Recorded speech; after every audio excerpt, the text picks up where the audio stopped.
Story చెప్పున్నామా పిల్లలు. అనగా ఊర్లో ఒక 2 కంగులు ఒక తాబేలు ఉండేది. 2 కంగులు అటు ఇటు తిరుగుతుంది. పక్క చెడుకు వెళ్తా ఉంది.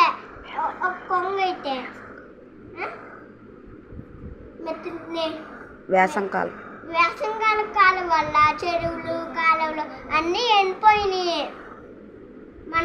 మనం పక్క చెరువుకి వెళ్దాం, ఈ చెరువు ఎండిపోతుంది అందే అని వెళ్దాం మిత్రులు. మా తాబేలు వాళ్ళ మాటిని వాళ్ళ దగ్గరికి వచ్చేసింది.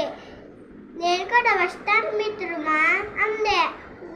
అలా వస్తావు, నీకు రెక్కలేవుగా అందే. అక్కడ రాయి మీద అది తీసుకొని నేను పక్కన పట్టుకుంటా అందే. ఎలా పక్కన పట్టుకుంటా అందే. నేను మీ అందరూ ఎక్కడ పట్టుకుంది అందే అని ఎగురుతుంది. అప్పుడు కొంచెం దూరం వెళ్ళాక పిల్లలు తాబేలు అని చప్పట్లు కడుతున్నారు. దాని